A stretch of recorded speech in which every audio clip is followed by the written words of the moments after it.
Assalamu alaikum wa rahmatullahi wa barakatuh. Mpenzi mtazamaji kupitia hapa Khairo TV. Hakika leo tumekutana tena katika kisa hiki kinachomhusu imamu mkubwa katika Uislamu, miongoni mwa maimamu, Imam Hanbal. Imam Hanbal, kisa hiki pamoja na jamaa muuza mikate, kisa chenye mazingatio. Yaliyotokea yalimstaajabisha Imam Hanbal, lakini pia yalimstaajabisha muuza mikate huyu. Mpenzi mtazamaji, kabla ya yote ni kuombe usisahau kumswalia Mtume Muhammad sallallahu alaihi wasallam, pia kufanya istighfari, kumwomba Allah subhanahu wa ta'ala atujalie mwisho mwema. Mpenzi mtazamaji, ni kuombe usisahau pia kusubscribe, kucomment, kulike na kushare, ili uwe wa kwanza kupata video zote zinazokuja kupitia hapa Khairo TV. Mpenzi mtazamaji, Imam Hanbal alikuwa anaishi mji wa mbali na mji wa Shamu, ambayo ni Syria ya sasa. Siku moja alipata kikwazo miongoni mwa hadithi. Alikuwa anataka ajue sanadi yake. Hakika alianza safari yake kutoka katika mji ambao anaishi mpaka Syria. Njiani alikuwa anapitia magumu mengi, ikiwemo njaa, kiu na uchovu. Lakini jambo la kushukuru Allah, alifika katika mji wa Sham, ambayo Syria ya sasa, usiku.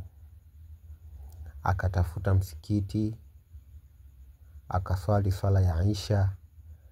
Lakini kwa jinsi alivyokuwa ni mgeni na hana mtu yoyote ambaye anatambuana naye katika mji ule, akaamua usiku ule alale katika nyumba ya Allah, nayo si nyumba ingine, ni ule msikiti ambao yeye ameswalia.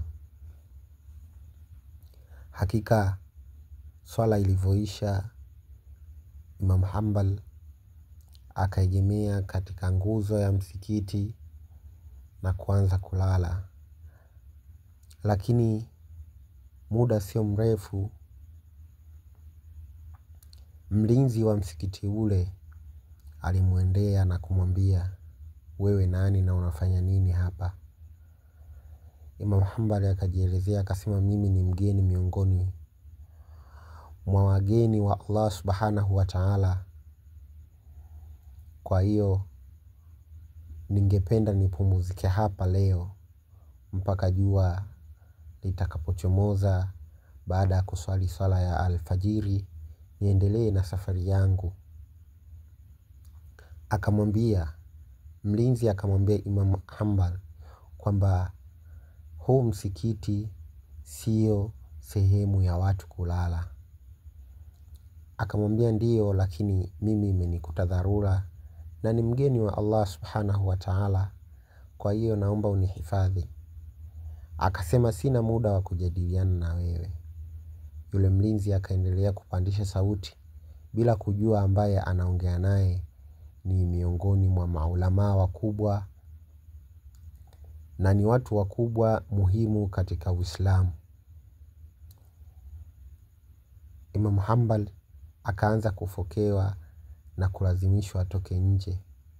Mlinzi akamwambia, ikiwa utaendelea kunisumbua na kunigomea kubaki hapa, basi nitakuitia walinzi wengine waje kukutoa. Imam Hanbal aliendelea kusukumwa nje, lakini alipokaribia nje, Imam Hanbal alikutana na kijana mmoja. Yule kijana akamuuliza mlinzi, kwa nini unamfokea? Akasema huyu mtu hapa hatambulikwi na anafosi kulala msikitini. Akasema ndio umfokee kwa sauti kubwa namna hiyo? Akaambia sina muda wa kujadiliana na wewe na hata na huyu. Msikiti usiku unafungwa na sio nyumba ya kulala watu au kulala watu wasiojulikana.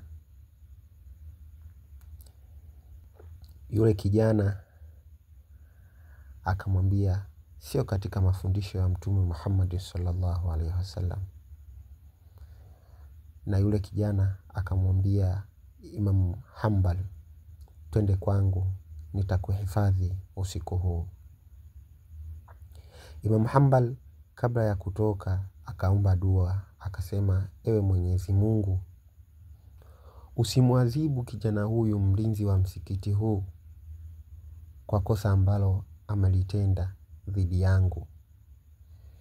Wakati anaomba dua ile Imam Hanbal, huyu kijana ambaye muuza mikate na amemwahidi Imam Hanbal kwamba atalala nyumbani kwake, akamwambia kwa nini unamwombea mtu ambaye amekutesa na amekunyanyasa wakati huu usiku huu aliyakuwa wewe ni mgeni? Imam Hanbal akasema hivi ndivyo mtume alikuwa anaishi. Mtume Muhammad sallallahu alaihi wasallam kipindi anaishi na anaeneza dawa, alipitia manyanyaso makubwa kutoka kwa jamaa zake na watu wake, lakini alikuwa anawaombea dua Mwenyezi Mungu awaongoze. Kwa hiyo na sisi ni vyema kufuata yale ambayo mtume ameyafanya. Khabbaz huyu mwoka mikate pamoja na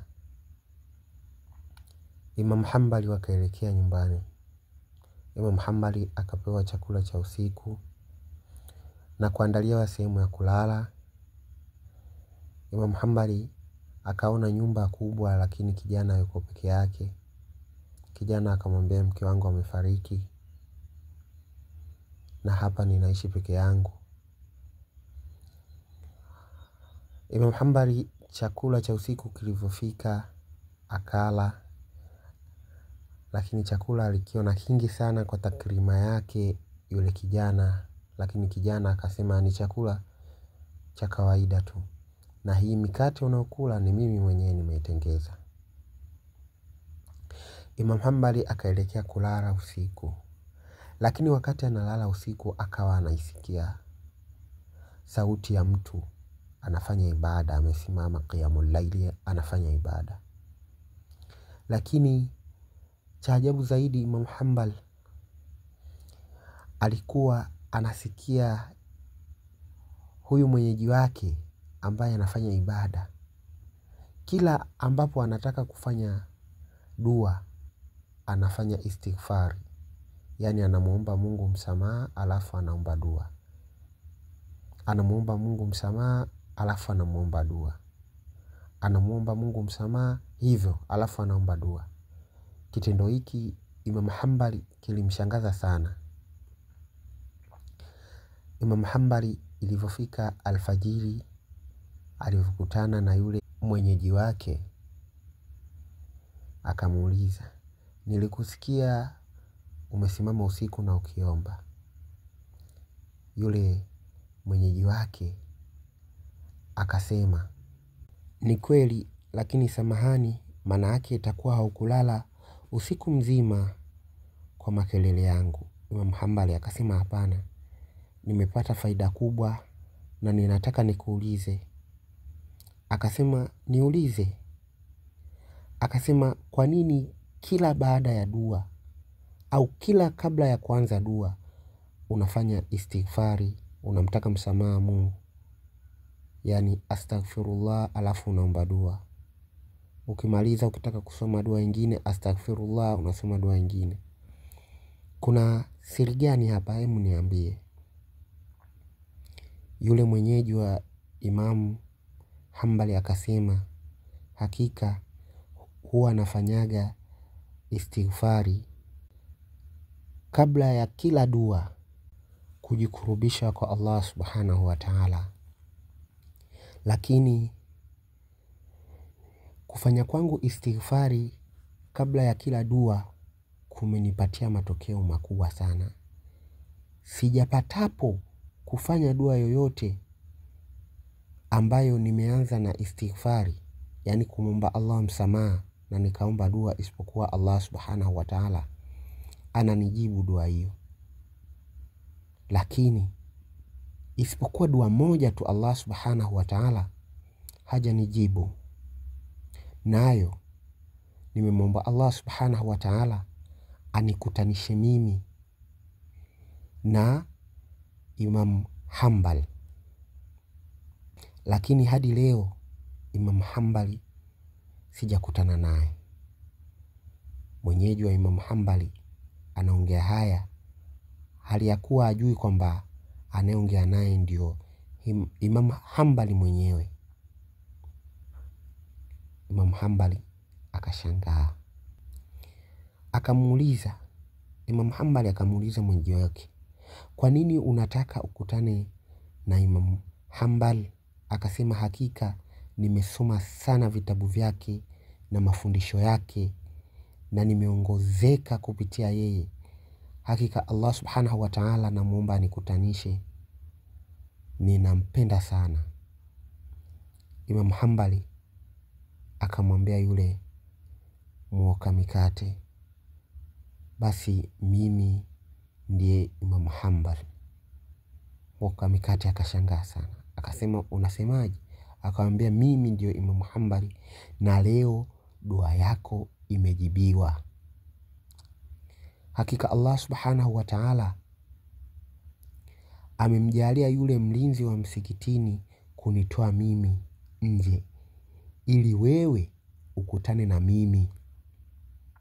Na hii moja ya njia ambayo Allah subhanahu wa ta'ala alitengeneza mazingira ambayo mimi kukutana na wewe. Hakika Allah amekujibu dua yako. Imam Hanbali akaendelea tena kusema, akasema, na mimi kuanzia leo sitaomba dua yoyote isipokuwa nitaanza na istighfari, yani astaghfirullah, kwani ina nguvu sana. Mimi nimetoka katika mji wa mbali kufata sanadi moja tu ya hadithi, lakini nimekutana na ilmu hii kubwa na siri hii kubwa. Kumbe safari yangu ilikuwa ni wito wa Allah subhanahu wa ta'ala kujibiwa dua yako wewe. Mpenzi mtazamaji, mkamikate huyu anatufundisha kuwa istighfari ina nguvu sana.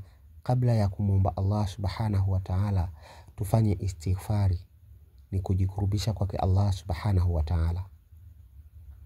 Hapa tumeona namna gani istighfari ina nguvu sana kabla ya kila dua.